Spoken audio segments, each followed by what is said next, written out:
Saludos amigos, tripulantes de nuestra querida, contaminada y única nave espacial.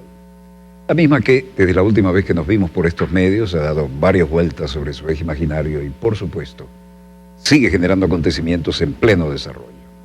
Y como es costumbre, si no me ven de pie, es que tenemos una entrevista y la de hoy no se la pueden perder.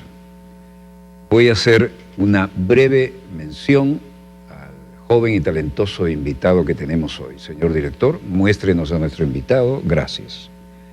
Daniel Quintero es productor audiovisual, productor radial, documentalista, fotógrafo, diplomado en periodismo de investigación, diplomado en cine documental en Colombia, premio Aníbal Nazoa por el documental Conexión Cúcuta, nominado al premio Festival Latinoamericano Caribeño de Cine Mención Documental 2012, con Una verdad desconocida, más bien una verdad escondida, el lapsus es mío, autor de los audiovisuales Nicolás Maduro, presidente, entre dificultades, ¿Qué está pasando en Venezuela?, Guerra sin límites, Objetivo Venezuela, distinguido con reconocimientos, condecoraciones por instituciones civiles y militares en Venezuela, y como documentalista, El Guri, golpe eléctrico.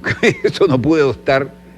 Es decir, ¿la realidad superó a la ficción o la ficción estaba previendo esta realidad contundente? Bueno, documentalista, sí. Realiza trabajo de investigación en El Guri, investigador, documentalista y director de Conexión Cúcuta, eso lo dice todo. Daniel Quintero realizó un trabajo de investigación en el embalse del Guri para comprobar el estado de esta planta hidrológica. ¿Cuál fue el motivo de la falla eléctrica que se registró este jueves en horas de la tarde? ¿Cómo es el estado actual del contrabando de extracción hacia Colombia? Tema este que ha ocupado la mayor parte del trabajo como documentalista e investigador. Esto no le hace mucha justicia a nuestro talentoso y joven invitado, pero voy a dejar que tú arranques con esto. Cualquiera de las cartas que hemos mostrado son apasionantes. Muchas gracias, profesor. Agradecido, y como siempre le digo, cuando estamos acá, usted ha sido una referencia de cómo hacer comunicación internacional, comunicación política. Siempre va a ser una luz y un faro a seguir, porque ha venido, marcando generaciones, y sobre todo a la nuestra. En mi caso, yo con 35 años, pues tengo bastantes años aprendiendo de usted, y sé que muchas otras generaciones también lo han hecho, muchos otros compañeros lo han hecho. Encantado, como siempre. Saludo a todos ellos a través de ti. Así es, encantado. Si estamos acá es porque estamos venciendo el golpe eléctrico. Si estamos acá es porque definitivamente hemos comenzado a avanzar en la recuperación de nuestro sistema eléctrico. Efectivamente, profesor, acaba de mencionar algo que es sumamente importante en eso. Usted menciona que la ficción, en este caso, se adelantó a la realidad. Yo creo que al final, una se nutre de la otra. En este caso, cuando el presidente señala, si bien yo no voy a decir acá directamente que hubo un ataque electromagnético, de pulso electromagnético, ojalá tuviese las pruebas, ojalá pudiese estar con los equipos de investigación para estar ahí avanzando en eso. Sin embargo, hemos estado haciendo, también gracias al comandante estratégico operacional, el almirante en jefe Remigio Ceballos. Y respetos, nos conocemos y hemos trabajado en muchas, diferentes etapas. Excelente profesor, excelente maestro, sí señor. Y vamos a 1962, cuando se comenzó Estados Unidos. Mucha gente, de hecho, ahora hace unos días escuchaba al presidente de la Asamblea Nacional en desacato decir que esto del pulso electromagnético era algo, tecnología que todavía estaba en prueba, y que eso no era realmente una opción a tomar para decir que fue ese el causante de este blackout, este apagón que generaron acá en Venezuela. Yo le diría a este señor y a toda la población, a todos los que nos están viendo, no solo en Venezuela, sino en los demás países del continente y otros continentes donde también nos ven, que efectivamente, como saben, en 1962 Estados Unidos hizo la primera prueba, que fue el Starfish. Eso fue a unos casi 1.500 kilómetros de las islas de Hawái, en pleno Pacífico. Allí ellos hicieron la primera prueba de hacer estallar una bomba estratégica de pulso electromagnético. Funcionó. Tal vez no con el poder que ellos querían, porque no estalló exactamente en el punto donde luego ellos fueron avanzando en la investigación y se dieron cuenta que podían causar mucho más daño. Efectivamente, en el 62 bloquearon las líneas telefónicas en Hawái, tumbaron el sistema eléctrico en Hawái y claro, pudieron recuperarlo rápidamente porque no había ese desarrollo como hoy en día, pues no habían avanzado tanto, todavía pues era casi un pueblo, un gran pueblo, la isla de Hawái. Contra su propia población lo utilizaron. Y de allí fueron avanzando en crear nuevas tecnologías. Luego vino la creación de las ondas o las bases de lanzamientos de ondas electromagnéticas dirigidas hacia la ionosfera o armas geofísicas. Esto pues lo venía teorizando Nikola Tesla, desde 1891, cuando creó los transformadores de bobina de alto poder, de alto voltaje. Se empieza a hacer este trabajo con finalidad militar, porque si buscamos en los archivos de la Fuerza Aérea Norteamericana, el proyecto 2025, que es el proyecto donde están todas las cláusulas, todo el tecnicismo que tiene estas grandes bases o armas geofísicas que tienen ellos en Alaska, que tienen ellos en Puerto Rico, que tienen ellos en varios lugares, incluso ahora han creado estas bases móviles en las cuales lanzan pulsos electromagnéticos de ondas de extrema baja frecuencia para generar cambio en el flujo de la presión del viento y generar sequías en determinados espacios. Pueden generar sismos, pueden generar terremotos, como lo dice la inteligencia rusa en el año 2010, que el terremoto de Haití fue causado por este tipo de armas geofísicas, específicamente el que está ubicado en Gacona, Alaska. Ya que hablas de eso, HARP es un proyectazo que desde hace décadas tiene bosques de antenas allá en Alaska, ¿no? Así es. Y nadie habla de HARP. ¿No? Y son, para que alguien entienda, por lo menos el caso del HARP que tienen ellos allá en Alaska, tiene una capacidad de generar pulsos electromagnéticos de 3.6 millones de vatios. Para que más o menos alguien tenga una idea, la radio más poderosa de los Estados Unidos, ABC Radio, puede transmitir, que transmite de costa a costa, transmite a 52.000 vatios. O sea, estamos hablando de más de 72 veces el poder que tiene esta estación o esta cadena de radio. Haciendo ellos uso de este tipo de armamento pueden generar algún tipo de movimiento. Es decir, ¿qué son las ondas de extrema baja frecuencia? Son ondas electromagnéticas. Efectivamente, si alguien ha estado, por ejemplo, en un concierto o ha estado al frente de un gran bajo, un gran parlante, ha sentido esos pequeños vatios de ondas electromagnéticas. Por ejemplo, yo pongo acá un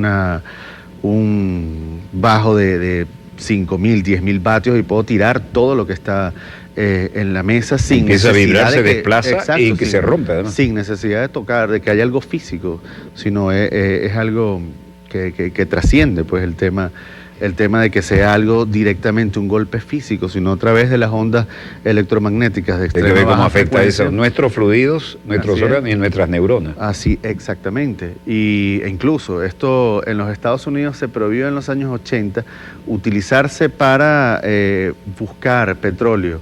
¿Por qué? Porque si bien era efectiva esa ciencia para la búsqueda de hidrocarburos y otros minerales para hacer el estudio del suelo, al cargar estas antenas de ondas de extrema baja frecuencia generaban sismos de 4 o 5 en la escala de Richter, en pequeños, solamente energizándolo con unas pocas plantas eléctricas. Ya no estamos hablando de microsismos. Ya no estamos hablando de microsismos. Entonces, en un futuro próximo cercano, si tuviésemos un sismo, un gran sismo en Venezuela, evidentemente estaríamos señalando que forma parte de este tipo de armamento militar que, como dije en un principio, en el año 2025 ya Estados Unidos tiene que tener el control y todo lo que es este proyecto finalizado para poder pasar ya como un arma no convencional a la fuerza, digamos, a la fuerza norteamericana, en este caso la fuerza aérea de los Estados Unidos. ¿Y cómo conoces ese cronograma, 2025? Porque eso se desclasificó unos documentos hace unos 10 años, recordemos que allá, bueno, tienen lo que es la ley, la FOIA, que es la desclasificación de documentos cada cierto tiempo para que la gente se entere, pues, de lo que, en qué se están gastando los impuestos. Suponemos que es una desclasificación selectiva también. Sí, por favor, por favor, muy selectiva. Pero bueno, causa curiosidad igual en los Estados Unidos, pues tenemos gente que no se dedica estrictamente a esto. Tenemos una población muy mediatizada que tal vez no hace seguimiento de esto. En este caso nosotros que ya, bueno, venimos estudiando el fenómeno desde hace varios años, nos conseguimos con ese documento. Y específicamente, bueno, lo dice 2025. Eso ya está en línea, la gente lo puede descargar. Proyecto 2025 de la Fuerza Aérea de los Estados Unidos, donde ellos tienen esta fecha límite para tener estas armas geofísicas al servicio de las Fuerzas Aéreas norteamericanas. Esto para, como les digo, controlar el clima, es decir, generar lluvias extensas, sequías. De hecho, hay un proyecto que ellos tienen en Albuquerque. Es Nuevo México. Sí, Nuevo México, sí señor.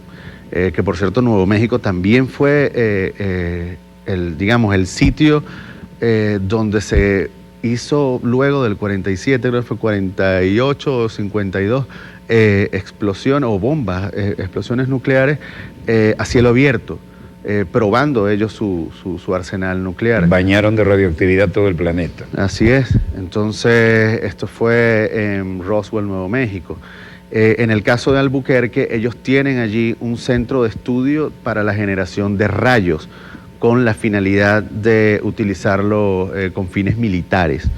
Es decir, una concentración, que le caiga un rayo, nadie puede sospechar que hay algo más allá de un factor natural el que hizo que cayese un determinado rayo en un determinado lugar. Entonces ellos vienen haciendo todos estos estudios justamente para sus fines militares. Es la industria más grande, es la industria que mueve prácticamente los Estados Unidos y el mundo entero, es decir, la industria militar como tal. Y en este caso, ¿qué hubiese pasado en la República Bolivariana de Venezuela si ellos nos hubiesen bloqueado la energía por más de 10 días, 15 días, 20 días, bloqueando nuestra energía, bloqueando los suministros, cadenas de frío, bloqueando las telecomunicaciones, o sea, el tema de la salud, los hospitales, cirugía, etcétera? O sea, nos hubiesen pues llevado al caos total.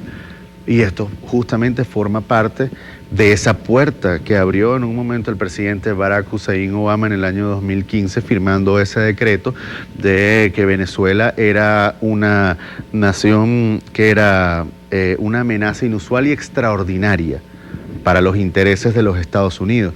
Pero también en el año 2012, Barack Obama firmó, alguien decía ahora que había sido el presidente Trump el que estaba firmando un decreto para protegernos. Vayan al 2012, donde ya el presidente Barack Obama cataloga los pulsos electromagnéticos como un arma inusual y extraordinaria que podía amenazar la seguridad de los Estados Unidos.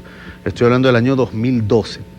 El presidente Barack Obama. Hay otro codiguito, te voy a interrumpir brevemente, sí, porque esto los del área militar lo tienen bien claro.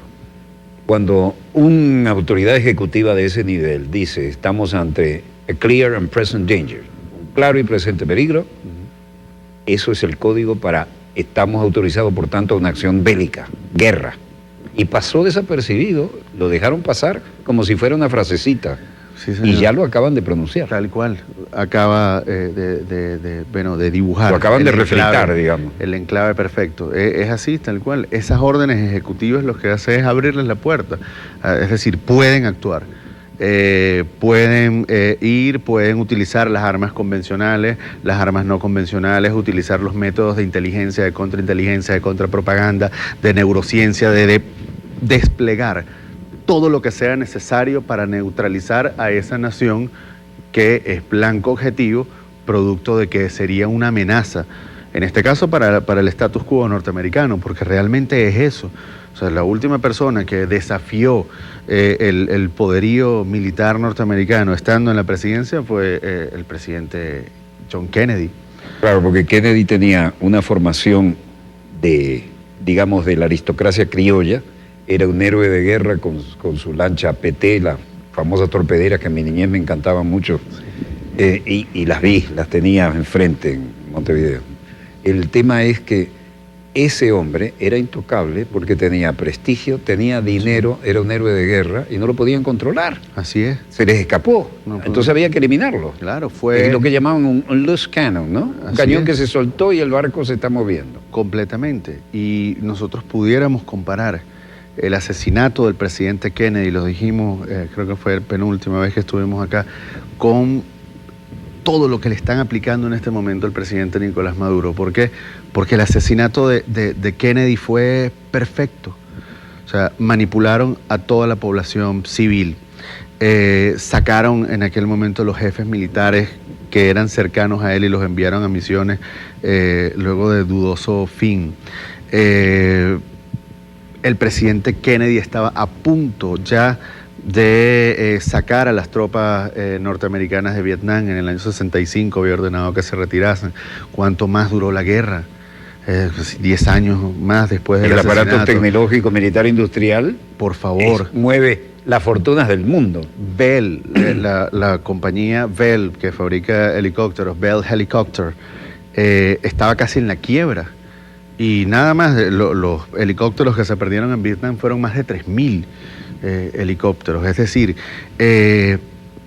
todo lo que fue el aparato militar, armamentístico, la Colt con sus M16, todo lo que era bombas, todo lo que era el tema de los helicópteros. En el caso el helicóptero era el caballo de Vietnam. Era el caballo, así es. Entonces utilizaron todo lo que fue necesario, incluso en Vietnam utilizaron guerra no convencional también. Desde el año 65, desde el año 67 hasta el 72, fueron 5 años utilizando una tecnología que estaban recién probando, que era el bombardeo de yoduro de plata de las nubes para generar lluvias. E hicieron llover por unos cuantos años en Vietnam con la finalidad de inundar el paso entre Laos y Ho Chi Minh, ahogar el ganado, inundar las cosechas de arroz, bloquear todos los caminos para la logística. Entonces, y eso es real, eso ocurrió, eso fue desclasificado hasta hace pocos años, que fue la Operación Popeye, que permitía el vuelo o que permitió más de 2.000 vuelos con fines militares para bombardear las nubes en Vietnam y hacer llover de manera en la que nunca había llovido sobre esas tierras. En un lapso de 2 años causaron gran daño, sin embargo no pudieron contra el pueblo vietnamita por el tema, la moral que tenía ese pueblo y porque estaba sumamente consciente, que es lo que pasa justamente hoy en Venezuela. Entonces, ¿qué teníamos para asesinar a Kennedy? Kennedy se rebeló contra este aparato militar, iba a eliminar, de hecho, 52 bases, profesor, en los Estados Unidos, e iba a sacar 22 del extranjero, o sea, clausurar 22 bases en el extranjero y a traerse los misiles Júpiter que tenían en Turquía, que había llegado en acuerdo con Khrushchev en el año 62, cuando la crisis de los misiles. Turquía, que era la punta de lanza de la OTAN hacia el oriente. Entonces fue ese aparato militar, fueron esos generales, ese alto mando militar, ese Curtis LeMay ahí moviendo. Curtis LeMay, un héroe de guerra. Exactamente. Intocable. Entonces, para que la gente más o menos tenga una idea de esto, al sacar, el presidente saca a Allen Dulles, que fue director de la CIA. Sí. y ayudó a derrocar a Jacobo Arbenz en Guatemala. Así es. Y luego el que investiga, ya Kennedy lo había sacado de la administración, y luego el que investiga, el que dirige prácticamente a nivel de investigación de campo el asesinato del presidente Kennedy o lo que fue la comisión Warren, la dirige Allen Dulles. Fue jefe de la CIA, quien era hermano de John Foster Dole, ex secretario de los Estados Unidos, y por favor, o sea, pertenecían también a este lobby de United Fruit Company que estaba minando todo el continente de explotación y miserias y de apropiamiento de la tierra. Entonces, eso es lo que está ocurriendo hoy en día en Venezuela. Los grandes lobbies no podían controlar al Kennedy. Así es. Era millonario, era buen mozo, era héroe de guerra, tenía una primera dama encantadora. Así es.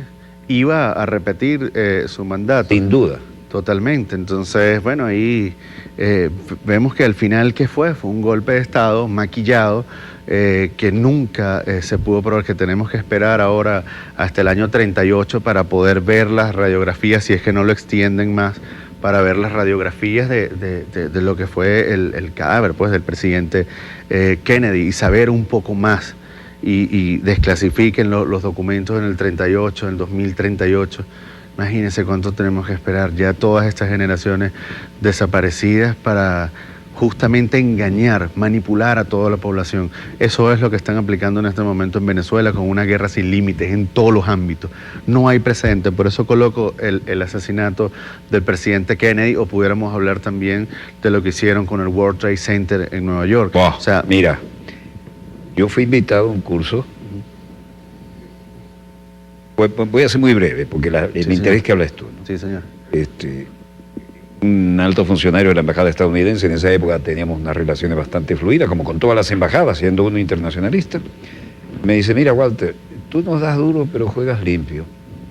¿Va? ¿A qué viene atrás de eso? Dice, hay un curso para el estudio de los lobbies, pero es para jefes de áreas de Cancillería. Pero yo creo que si te mandamos a ti, en vez de mandar a un burócrata de la Cancillería, así lo dijo, se aprovecharía mejor el curso. Ahí. Bueno, sí, fui el mejor alumno del curso, el más molesto, no me invitaron más nada. Bueno. Pero el almuerzo de despedida fue en el penthouse de la Torre Gemela, el World Trade Center.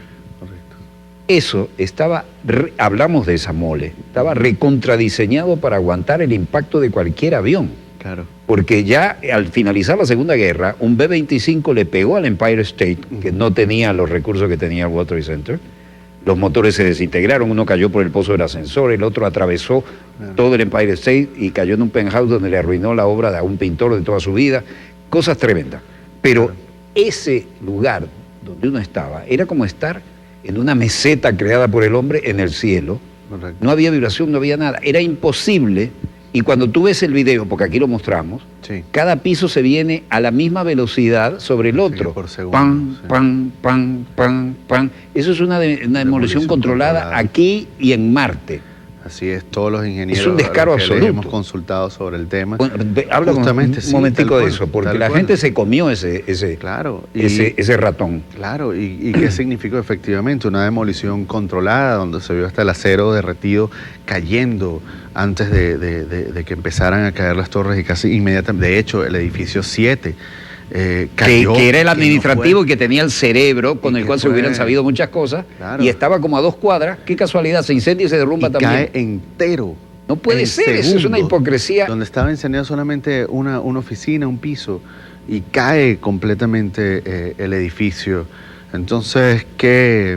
Es una gran manipulación. Ahora, ¿qué abrió esto? Porque ahí mismo vimos ese día, me acuerdo, fue un día martes, 11 de septiembre del año 2001, cayó un día martes.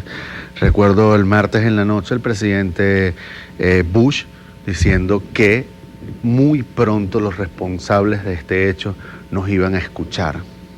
Ajá.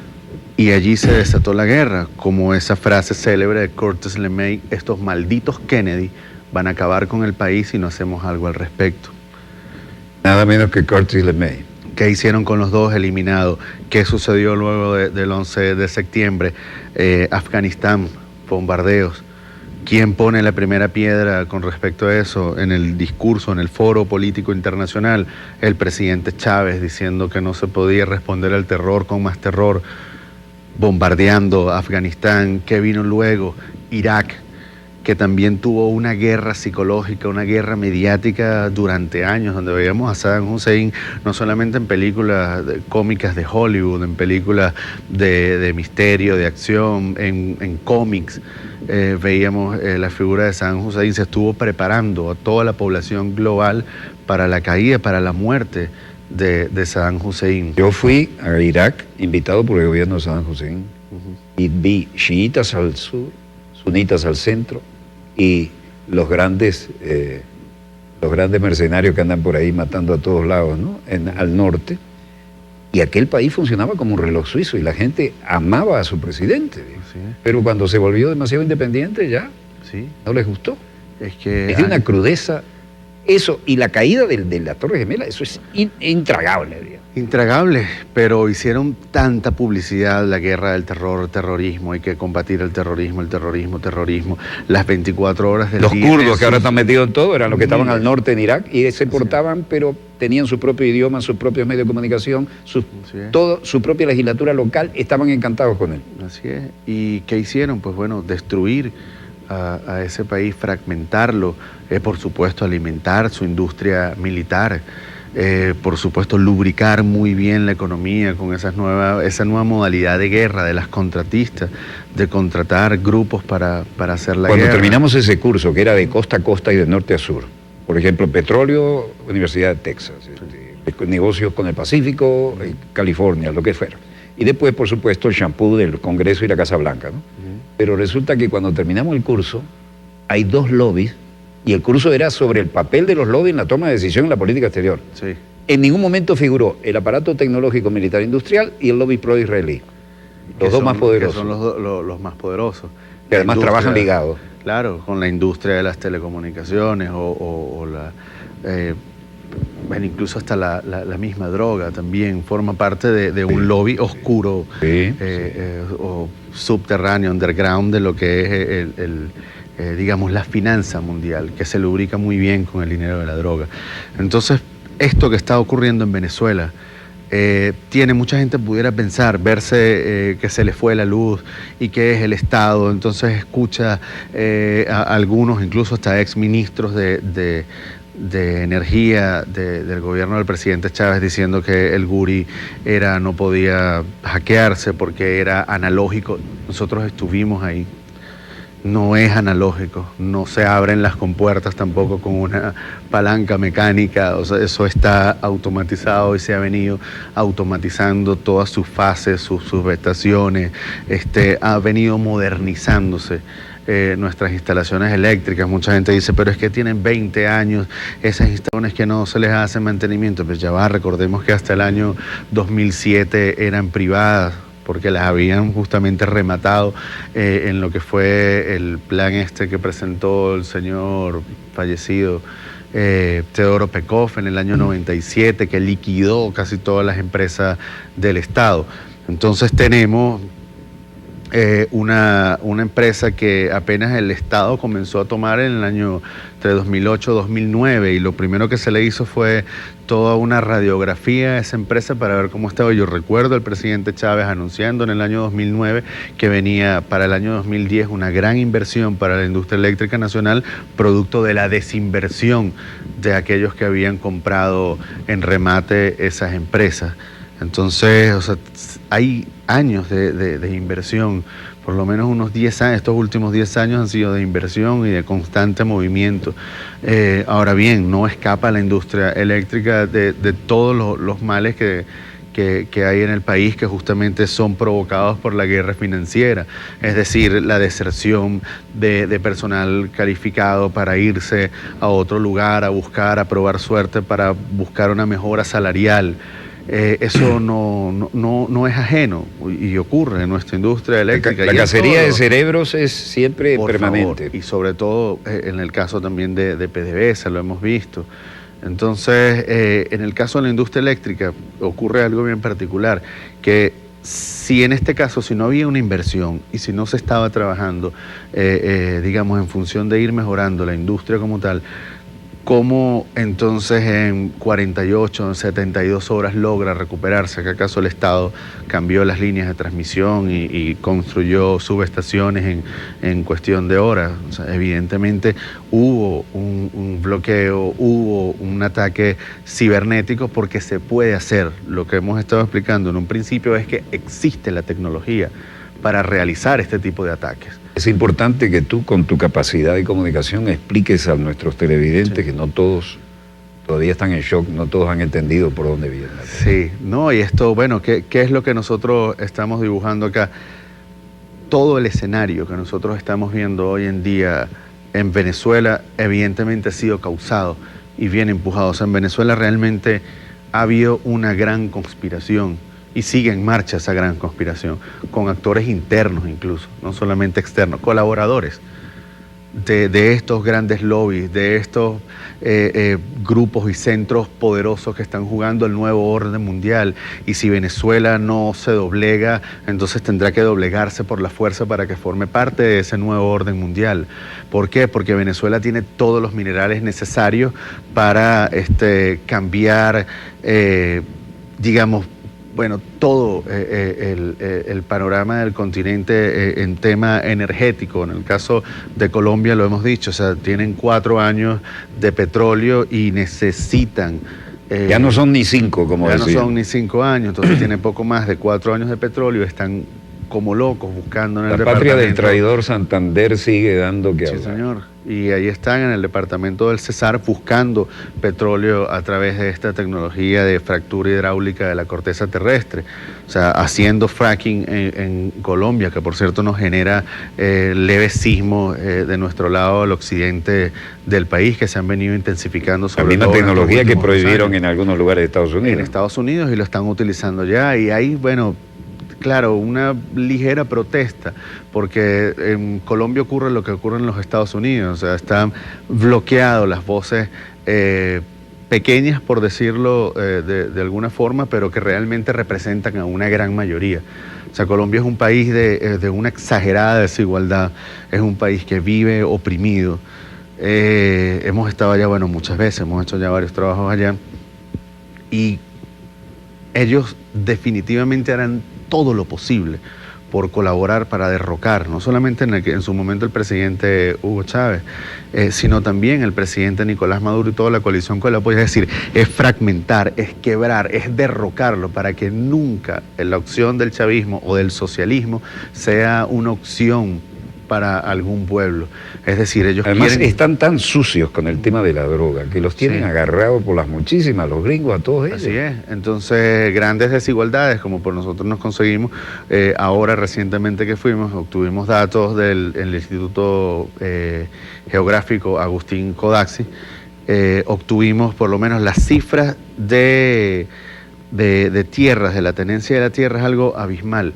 O sea, unas 340.000 hectáreas apenas son distribuidas para 1.400.000 campesinos registrados. Es decir, 1.400.000 campesinos colombianos registrados con 1 hectárea o hasta un poco menos, tienen en su poder unas 340.000 hectáreas.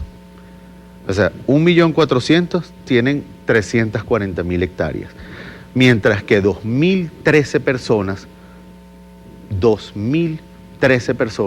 sí, son un club dueñas, social. Son dueñas de 44 millones de hectáreas. Por Dios. ¿Cómo se desarrolla un país así, por favor?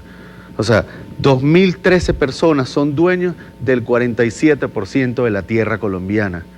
2.013 personas tienen 44 millones de hectáreas en su poder. ¿Cómo se desarrolla un país en esas condiciones? Con una gran desigualdad social, con 6 estratificaciones sociales, con la medicina como la carrera más costosa, que cuesta $3.500 el semestre. Luego la segunda carrera es la política. Luego la tercera carrera es el derecho. Es decir, la medicina, la política y la justicia está predestinada para que la ejerzan las personas de mayor poder adquisitivo. Ese es el Estado colombiano, mientras que en Venezuela, por ejemplo, el semestre? $3.500. $3.500.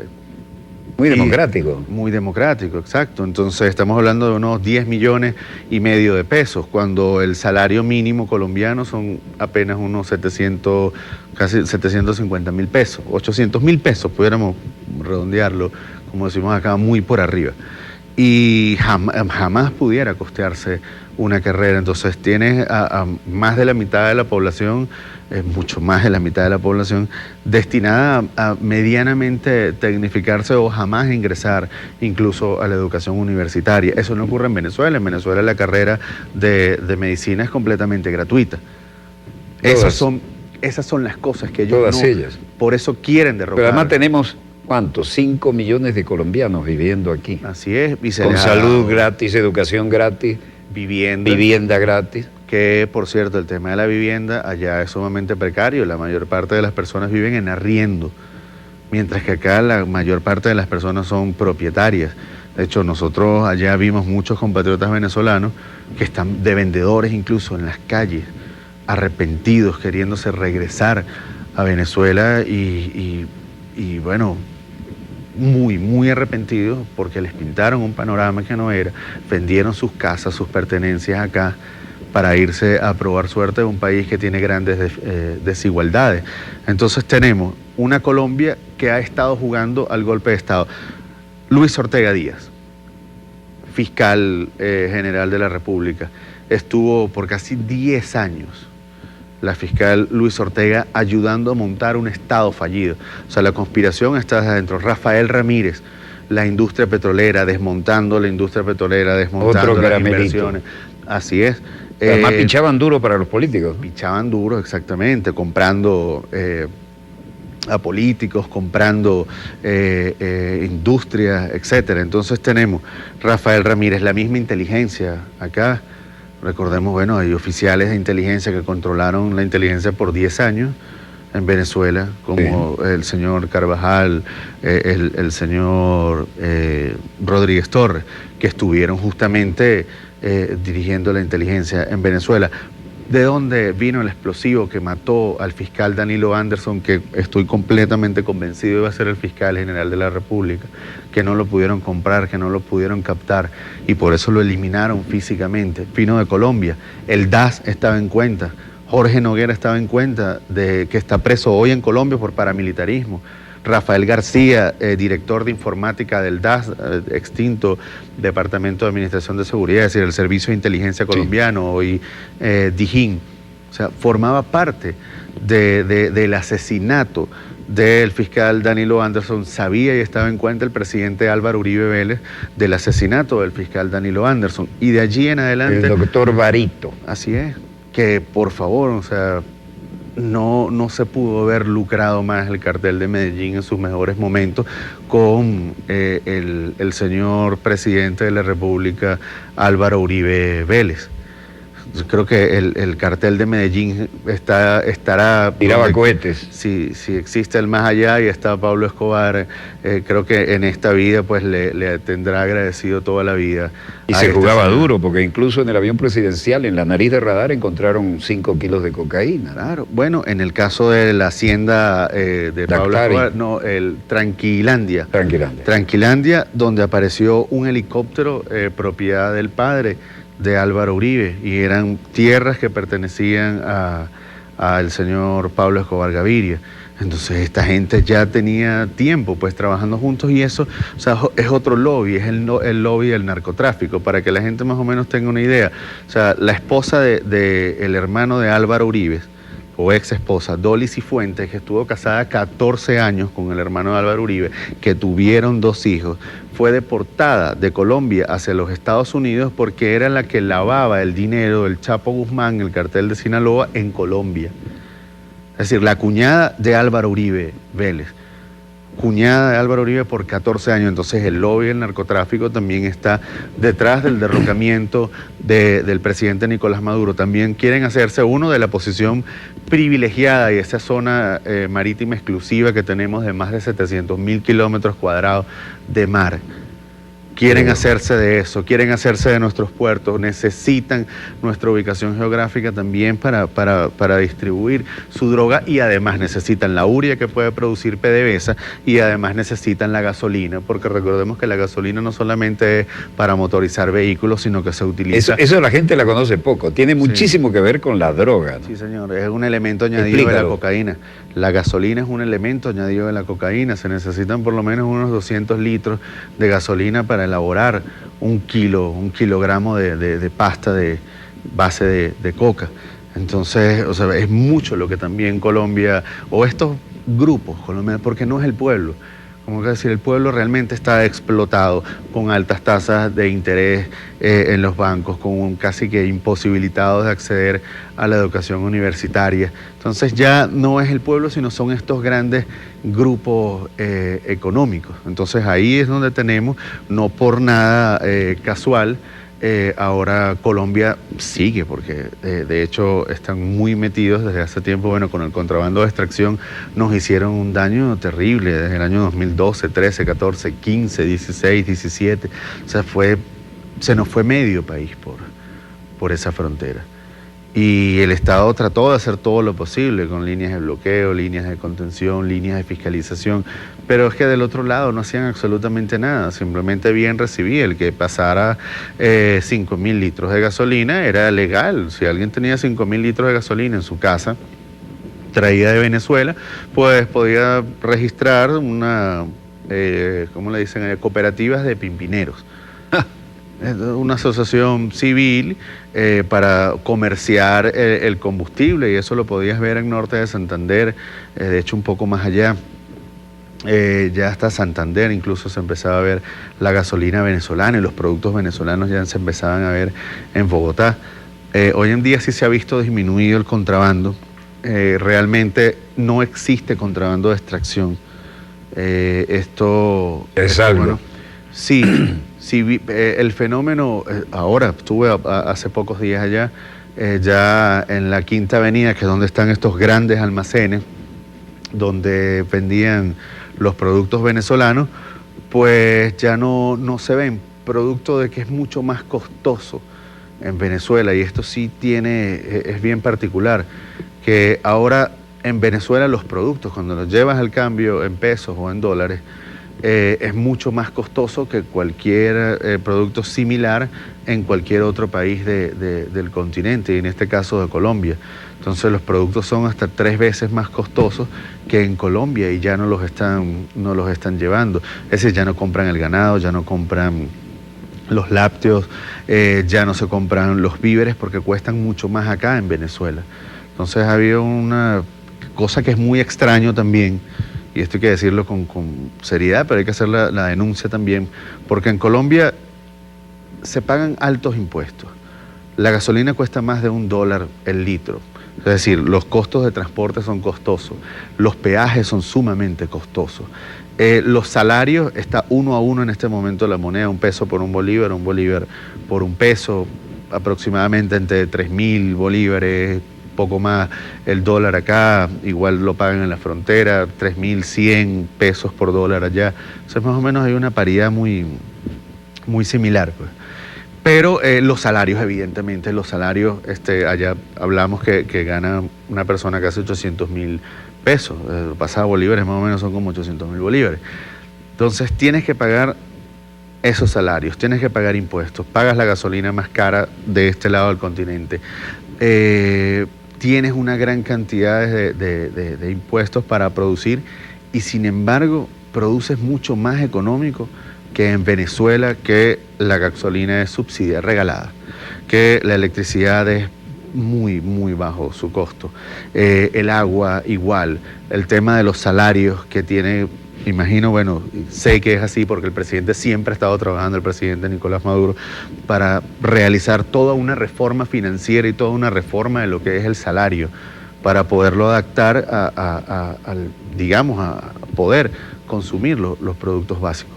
Entonces, en este caso, ¿por qué es más caro producir en Venezuela que en Colombia? Eso es algo que, bueno, que tiene que irse, que son las cosas que nosotros tenemos que ir, bueno, revelando y detallando y haciéndolo público a través de una comunicación clara, efectiva y sobre todo atractiva, donde toda la población esté en cuenta del costo de los productos. Pero en el caso del contrabando, no hay contrabando de víveres. Sigue habiendo contrabando de medicinas y, por supuesto, lo más deseado, la gasolina. La gasolina, el diésel, que es regalado también, el diésel es sumamente deseado y eso siempre van a buscar la forma de llevárselo. No hay, digamos, profesor, una atención integral por parte del Estado colombiano para atender eso. O sea, realmente no le importa. No te iba a decir, no les preocupa lo más mínimo. No les preocupa, ni por favor, el abandono en La Guajira de sus ciudadanos, el Chocó. Profesor, yo estuve ya ahora hace unos días cuando mediáticamente majestuoso concierto que estaban organizando allá, y lo digo así con toda la ironía porque de verdad que lo vendieron, era increíble, o sea, en Colombia... Y Vostok se quedó pendejo. Sí, totalmente, o sea, esos últimos días de febrero se hablaba del concierto en Cúcuta. El concierto humanitario, bueno, una estrategia más que uno veía a estos personajes, por lo menos como Elliot Abrams, que lo vi allá en Cúcuta. En serio, uno le daba... ¿Qué hace este tipo acá? Sí, es impresionante, la gente lo aplaudía y él habló a toda la multitud y la gente lo aplaudía, en serio, esto era... Por favor, es un señor que lo sacaron en malos términos del Departamento de Estado y que es responsable de una masacre en El Salvador. Pero es quemado.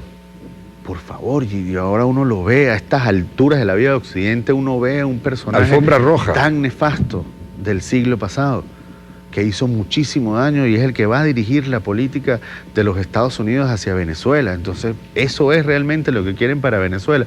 Pero entonces nuestros ciudadanos, ¿qué dicen? O sea, nuestros ciudadanos están ahorita por las redes enojados con Elliot Abrams porque acaba de declarar allá en los Estados Unidos, en el Departamento de Estado, acaba de decir que hablar del artículo 187, numeral 11, es prematuro en este momento.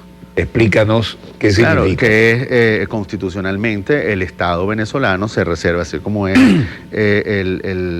digamos, el administrador legal de la fuerza letal legítima del Estado. Correcto. En este caso, pues, puede dar permiso, autorizar a una fuerza nacional o extranjera a actuar tanto en el exterior como dentro de Venezuela. Entonces ellos están aspirando a que la Asamblea Nacional en desacato elabore un decreto basándose en el artículo 187, numeral 11, donde autoricen a una fuerza militar extranjera a actuar acá en Venezuela. Entonces, cuando uno ve eso, de verdad, a la gente... Evidentemente, bueno, uno dice, bueno, necesitamos mejorar la comunicación, pero ¿qué pasa? También dentro de ese cuadro que hemos dibujado de la comunicación, donde está la comunicación, perdón, en el caso de Andrés Izarra, que hemos visto sus declaraciones últimamente, pero entonces uno va viendo qué faltó acá en Venezuela. No hay un archivo. Y Cerrita se las trae, ¿oíste? Así Bichito. No hay, profesor, un archivo del comandante Chávez en HD, en alta definición. El comandante Chávez vivió la era HD y no hay un archivo donde yo pueda ir a consultar al presidente Chávez en high definition. Lo pasaron todo a DivisiPro, están en 480, en 360, en 240, consigues al presidente Chávez y ya no... O sea, hay que rescatar. De hecho, todavía tenemos una deuda pendiente. La profesora Alía Zanoja nos ha hablado de esto en otras oportunidades.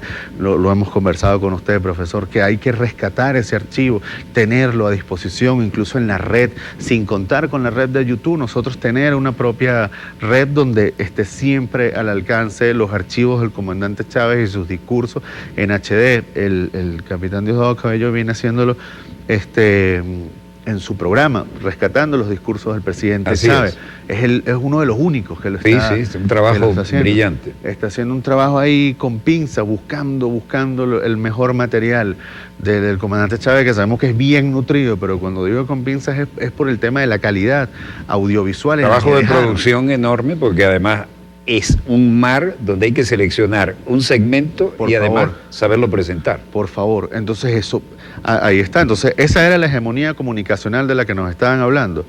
Esa era la hegemonía comunicacional, que lo que dejó fue una comunicación panfletaria, sin estética, sin tener la oportunidad de acceder a ese archivo. Y llena de antivalores. Y llena de antivalores. Y entonces, ¿dónde está? Es uno, si quiere ir a buscar como productor audiovisual, como realizador, si quieres ir a buscar al comandante Chávez, aparte de eso, no solamente el archivo en alta definición y subtitulado en varios idiomas, para que todo el mundo pueda disfrutarlo, para que todo el planeta pueda nutrirse de ese archivo, buscar y demostrar al mundo entero todo lo que ha estado ocurriendo en Venezuela y toda esta serie de ataques sin límites que han hecho con Venezuela para destruirla, que por cierto, así como han hecho ataques sin límites, también hay que reconocer el aguante sin límites que ha tenido el pueblo, con un salario que se lo han quebrado en diferentes oportunidades y de diferentes formas, y el presidente va y aumenta y luego vuelve a haber un quiebre de eso. Entonces es un pueblo que también ha resistido sin límites, pero esa historia nosotros tenemos que contarla, que documentarla y contársela al mundo. Entonces también teníamos en la comunicación un elemento más de la conspiración, en las finanzas, el caso de Rafael Licea, o sea, en el caso del transporte marítimo bolivariano de puertos, en el caso de Eber García Plaza. O sea, teníamos muchos elementos que estaban jugando en contra del Estado y los intereses de todos los venezolanos, estaban jugando para el lobby de los magnates, del 0,001% de la población, que es la que busca imponernos una forma de pensar a todos. Y en ese sentido, profesor, por lo menos en el caso de Cúcuta, que es algo que a mí honestamente me llamaba mucho la atención, como le dije, pues bueno, estuvimos allá, vimos estas figuras como el señor Elliot Abrams, Un caramelito. pero bueno, y la gente lo aplaudía. ¿La gente? Lo aplaudía. Lo aplaudía. Lo aplaudía. La gente que estaba ahí, sí, era increíble.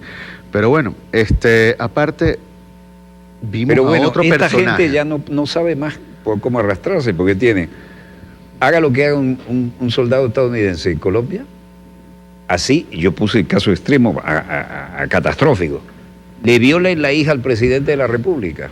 Sí, No lo pueden tocar, no lo pueden poner preso, así lo pesquen infraganti, hay que entregárselo a su cadena de mando. ¿Qué soberanía es esa? No puede ser. ¿Qué les dejó Bolívar? No puede ser El judicializado. traidor Santander sigue galopando. Así es. Yo creo que ahí está. Y Bolívar, pues bueno, también en Colombia está oculto ese Bolívar antiimperialista, ese Bolívar del cual le dijo pues al señor, al insolente profesor, se me va el nombre, el insolente Mr. Irving, que le dijo en una de sus cartas por el tema de las goletas que la mitad de los venezolanos habíamos perdido la vida luchando contra el imperio español y la otra mitad estaba deseosa. Así es, de correr con la misma suerte si tuviera que luchar contra el mundo entero.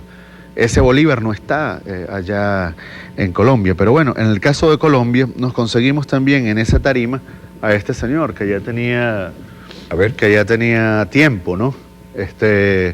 Realizando, digamos, aquí está, reuniéndose con el presidente. Este señor es Richard Branson. Ok, Richard Branson es el presidente de las empresas Virgin. Virgin, recordemos, aerolíneas, un conglomerado, sí, casi de 500 empresas, aerolíneas, hoteles, Virgin Hotel, Virgin, en un momento hicieron hasta un refresco, Virgin Cola, Virgin Record. Hoy en día tienen una empresa llamada Virgin Galactic, ¿no? Que es una empresa que viene justamente desarrollar el espacio, desarrollando, exacto, el turismo espacial, pero con ello pues buscando digamos, ya ir a esto del nuevo orden mundial, es decir, buscando apropiarse de los recursos. ¿Quiénes tienen el oro para la fabricación de los conductores de esas naves? Venezuela. ¿Quiénes tienen el coltán? Todos los minerales estratégicos y raros. Todos los minerales estratégicos. Así es, ¿quién decididamente, el presidente Nicolás Maduro se ha decidido a tomar la gobernanza de esos espacios y sacar a las mafias? E inmediatamente, apenas sacan y desmantelan una mafia, sale un funcionario en el Departamento del Tesoro o del Departamento de Estado a decir... A llorar. Exactamente. Entonces, tenemos... O sea, este señor, Richard Branson, para que la gente lo entienda, Richard Branson fue el financista de ese concierto, fue el creador, productor ejecutivo de ese concierto. Y el 13 de diciembre del año 2018 lanzó su primera nave espacial con éxito con fines turísticos. Entonces, ¿qué buscan ellos? Crear plataformas espaciales, satélites de telecomunicaciones, naves espaciales para el tema del turismo, hoteles en el espacio.